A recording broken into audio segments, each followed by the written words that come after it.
Marley was dead to begin with, as dead as a doornail. There is no doubt that Marley was dead. This must be distinctly understood, or nothing wonderful can come of the story I am going to relate. Scrooge was a tight-fisted hand at the grindstone, a squeezing, wrenching, grasping, clutching, covetous-old sinner, secret and self-contained and solitary as an oyster. On Christmas Eve, old Scrooge sat busy in his counting-house with his clerk, who was copying letters. "Merry Christmas, Uncle! God save you!" cried a cheerful voice. It was the voice of Scrooge's nephew. "Bah, humbug!" "Christmas a humbug, Uncle? You don't mean that." "I do. Merry Christmas! What right have you to be merry? You're poor enough." "What right have you to be dismal? You're rich enough." "What's Christmas to you but a time for paying bills without money, a time for finding yourself a year older and not an hour richer?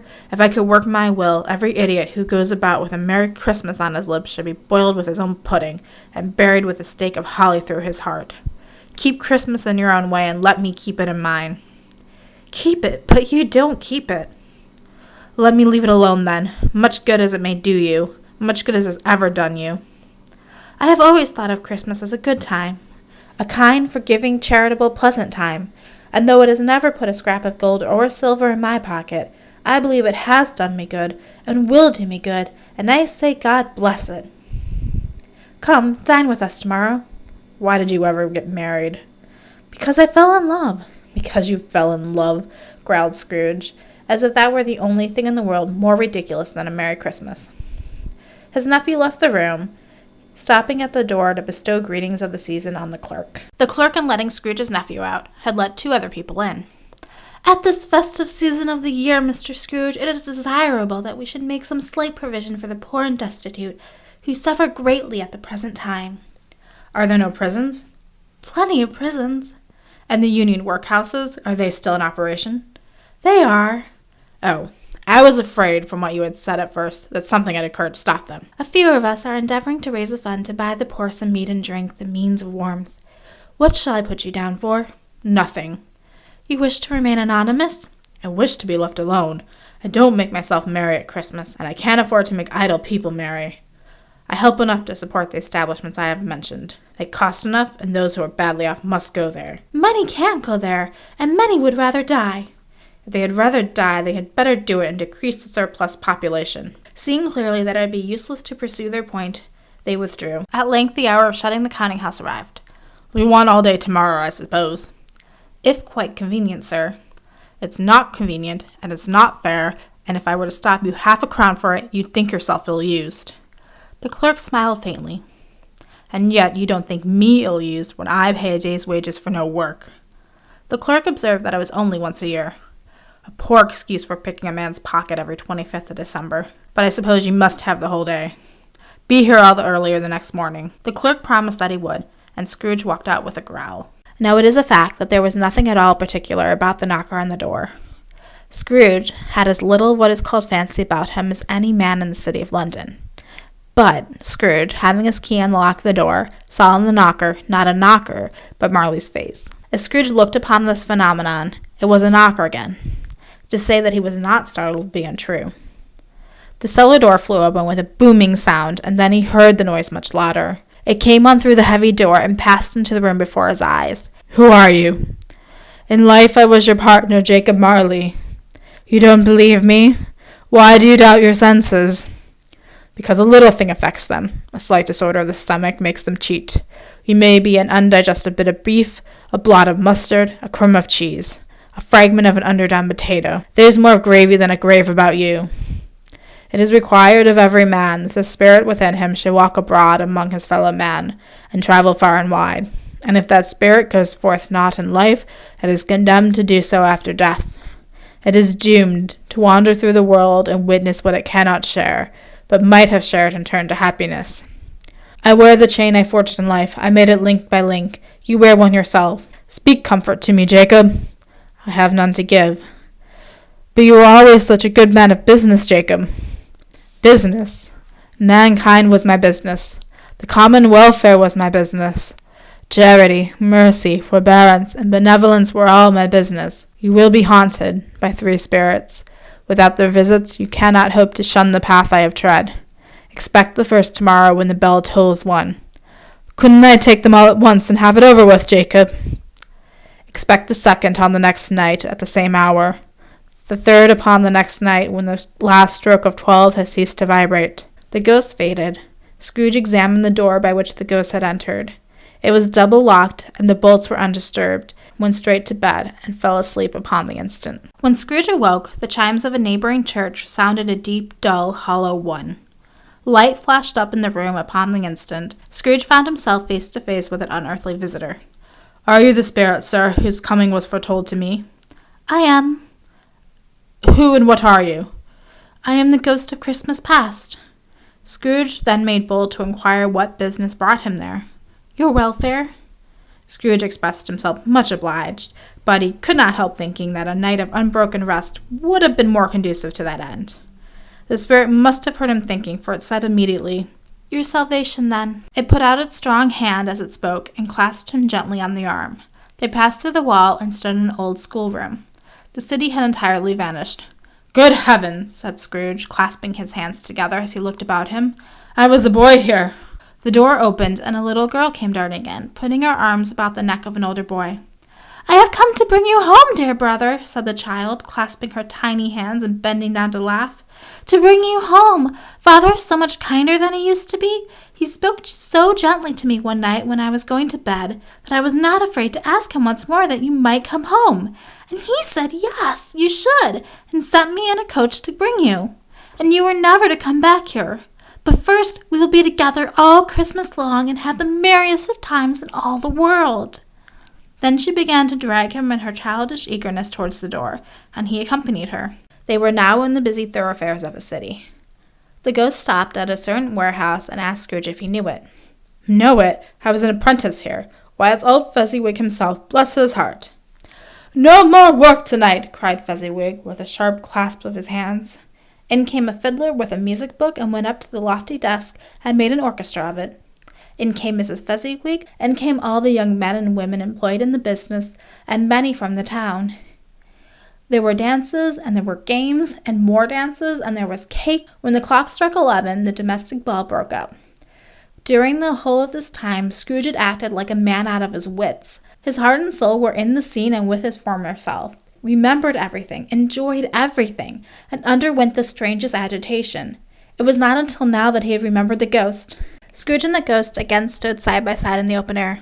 Scrooge saw himself. He was older now, a man in the prime of life. He was not alone, but sat by the side of a fair young girl in a morning dress, in whose eyes there were tears. "Another idol has displaced me, and if it can cheer and comfort you in your time to come, as I would have tried to, I have no just cause to grieve." "What idol has displaced you?" "A golden one. Our contract is an old one. It was made when we were both poor and content to be so. You are changed. When it was made, you were another man." "I was a boy," he said impatiently. "Your own feeling tells you that you were not what you are. I am, and I can release you." "Have I ever sought release?" "In words, no, never." "In what then?" "In a changed nature, in an altered spirit. Tell me, would you seek me out and try to win me now?" "You are changed. I release you. May you be happy in the life you have chosen." She left him and they parted.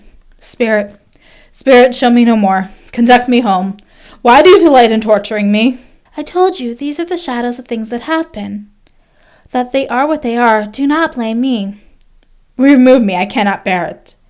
He was conscious of being exhausted and overcome by an irresistible drowsiness, and further of being in his own bedroom. Awaking in the middle of a tough snore, a strange voice called to him by his name, and bade him come.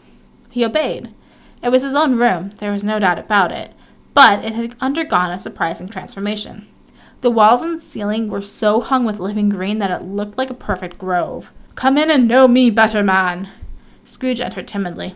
"I am the ghost of Christmas present. Look upon me. You have never seen the like of me before." "Spirit," said Scrooge submissively, "conduct me where you will. I went forth last night on compulsion, and I learned a lesson, which is working now. Tonight, if you have aught to teach me, let me profit by it." The room vanished, and they stood in the city streets on Christmas morning. And perhaps it was his own kind, generous, hearty nature, and his sympathy with all poor men that led him straight to Scrooge's clerks, for there he went. In came Bob and Tiny Tim upon his shoulders. Alas, Tiny Tim, he bore a little crutch, and he had limbs supported by an iron frame. "And how did Tim behave?" asked Mrs. Cratchit. As good as gold and better. He told me coming home that he had hoped that people saw him in the church because he was crippled, and it might be pleasant for them to remember upon Christmas Day who had made beggars walk and blind men see. Such a bustle ensued that you might have thought the goose the rarest of all birds, and in truth it was something very like it in that house. At last the dishes were set upon, and grace was said. It was succeeded by a breathless pause as Mrs. Cratchit served the bird. A murmur of delight arose. Bob proposed, "Merry Christmas to all, my dears. God bless us." "God bless us, every one," said Tiny Tim. "Spirit," said Scrooge, with an interest he had never felt before, "tell me Tiny Tim will live. I see a vacant seat in the chimney corner, and a crutch without an owner. If these shadows remain unaltered by the future, the child will die. What then? If he be like to die, he had better do it, and decrease the surplus population." Scrooge hung his head to hear his own words quoted by the spirit, and was overcome with grief. By this time it was getting dark, and snowing pretty heavily. As Scrooge and the spirit went along the streets, the brightness of the roaring fires was wonderful. It was a great surprise to Scrooge to hear a hearty laugh and recognize it as his own nephew's. "He said Christmas is a humbug, as I live," laughed Scrooge's nephew. "He believed it, too." "More shame for him, Fred," said Scrooge's niece indignantly. "I have no patience with him." "Oh, I have. I am sorry for him. I couldn't be angry with him if I tried. Who suffers by his ill whims? Himself. Always. I mean to give him the same chance every year, whether he likes it or not, for I pity him." They played a game called Yes or No, for Scrooge's nephew had to think of something, and the rest must find out what. He only answering to their questions yes or no, as the case was. At every fresh question that was put to him, the nephew burst into a fresh roar of laughter, and was so inexpressibly tickled that he was obliged to get off the sofa and stamp. At last a guest, falling into a similar state, cried out, "I have found it! I know what it is, Fred! I know what it is!" "What is it?" cried Fred. "It's your Uncle Scrooge!" "He has given us plenty of merriment, I am sure, and it would be ungrateful not to drink to his health. Here is a glass of mulled wine, ready to our hand at the moment, and I say, Uncle Scrooge! Uncle Scrooge!" they cried. "A Merry Christmas and a Happy New Year to the old man, wherever he is," said Scrooge's nephew. Uncle Scrooge had imperceptibly become so gay and light of heart that he would have pledged the unconscious company and returned, and thanked them in an inaudible speech, if the ghost had given him time. But the whole scene passed off in the breath of the last word spoken by his nephew, and he and the spirit were again upon their travels. "Are spirits' lives so short?" asked Scrooge. "My life upon this globe is very brief. It ends tonight at midnight." The bell struck 12. Scrooge looked about him for the ghost and saw it not. As the last stroke ceased to vibrate, he remembered the prediction of old Jacob Marley, and lifting up his eyes, beheld a solemn phantom, draped and hooded, coming like a mist along the ground towards him. The phantom slowly, gravely, silently approached. When he came near to him, Scrooge bent down upon his knee, for in the very air through which the spirit moved it seemed to scatter gloom and mystery. "Am I in the presence of the ghost of Christmas yet to come?" The spirit answered not, but pointed downward with his hand. "You are about to show me shadows of things that have not happened, that will happen in the time before us. I fear you more than any spectre I have seen, but, as I know your purpose is to do me good, I am prepared to bear you company, and do it with a thankful heart. Will you not speak to me?" It gave no reply. The hand was pointed straight before them. The spirit stopped beside one little knot of businessmen. Observing that the hand was pointed to them, Scrooge advanced to listen to their talk. "No, I don't know much about it either way. I only know he's dead." "When did he die?" "Last night, I believe." "Why, what was the matter with him? I thought he'd never die." "God knows." "What's he done with his money?" "I haven't heard. He hasn't left it to me, that's all I know. It's likely to be a very cheap funeral, for upon my word I don't know anybody to go to it. Suppose we make up a party and volunteer." "I don't mind going if lunch is provided, but I must be fed." The speakers and listeners strolled away. Scrooge knew the men, and looked towards the spirit for an explanation. The ghost conducted him through several streets familiar to his feet. They entered poor Bob Cratchit's house, the dwelling he had visited before, and found the mother and children seated round the fire. Quiet, very quiet. The noisy little Cratchits were as still as statues to one corner, and sat looking up at Peter, who had a book before him. The mother sat engaged in sewing, but surely they were very quiet. The mother laid her work upon the table and put her hand up to her face. "The color hurts my eyes. It makes them weak by candlelight, and I wouldn't show weak eyes to your father when he comes home for the world. It must be near his time." "Past it, rather," Peter answered, shutting his book. "But I think he's walked a little slower than he used these last few evenings, Mother." Bob came in. His tea was ready for him when the two young Cratchits got upon their knees and laid their little cheeks against his face. "Don't mind it, Father. Don't be grieved. I wish you could have gone. It would have done you good to see how green the place is. But you'll see it often. I promised him that I'd walk there on a Sunday. He broke down all at once. He couldn't help it. I'm sure we shall never of us forget poor Tiny Tim, shall we? Or this first parting that there was among us." "Spectre, something informs me that our parting moment is at hand. I know it, but I know not how. Tell me, what of the man we heard spoken of?" "The ghost of Christmas yet to come conveyed him to a churchyard. The spirit stood among the graves and pointed down to one." "Before I draw near to that stone, to which you point, answer me one question. Are these the shadows of things that will be, or are they the shadows of things that may be only?" Still the spirit pointed downward to the grave by which he stood. Scrooge crept towards it, trembling as he went, and following the finger, read upon the stone of the neglected grave his own name, Ebenezer Scrooge. "Am I that man?" he cried upon his knees. The finger pointed from the grave to him and back again. "No, spirit, oh no!" The finger was still there. "Spirit," he cried, clutching at his robe, "hear me. I am not the man I was. Why show me this if I am past all hope? I will honor Christmas in my heart, and try to keep it all the year. I will live in the past, the present, and the future. The spirits of all three shall strive within me. I will not shut out the lessons that they teach. Oh, tell me that I may sponge away the writing on the stone." Holding up his hand in one last prayer to have his fate reversed, he saw an alteration in the phantom's hood and dress. It shrunk, collapsed, and dwindled down into a bedpost. Yes, the bedpost was his own. The bed was his own. The room was his own. "I don't know what to do," cried Scrooge, laughing and crying in the same breath.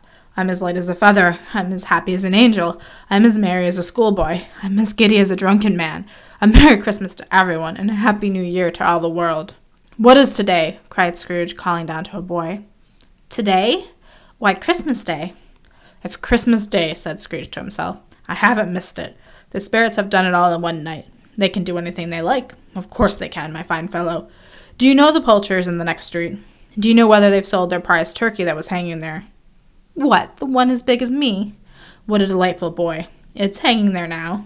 Go and buy it, and tell them to bring it back here, that I may give them directions where to take it. Come back with the man, and I'll give you a shilling. Come back with him in less than 5 minutes, and I'll give you half a crown." The boy was off like a shot.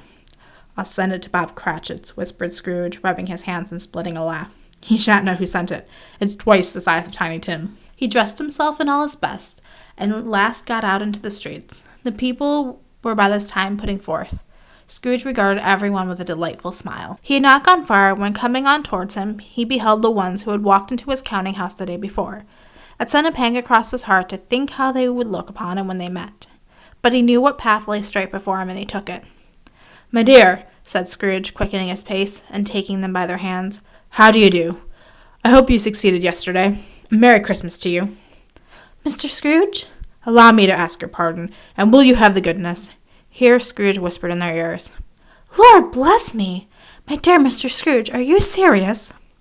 "If you please, not a farthing less. A great many back payments are included in it, I assure you." He went to church, and walked about the streets, and watched the people hurrying to and fro, and patted children on the head, and questioned beggars, and looked down into the kitchens of the houses, and up into the windows, and found that everything could yield him pleasure. He never dreamt that any walk, that anything could give him so much happiness. In the afternoon he turned his steps towards his nephew's house. He passed the door a dozen times, before he had the courage to go up to it and knocked. But he made a dash, and did it. "Fred," said Scrooge. "Why, bless my soul!" cried Fred. "Who's that?" "It is I, your Uncle Scrooge. I have come to dinner. Will you let me in, Fred?" "Let him in? It is a mercy he didn't shake his arm off.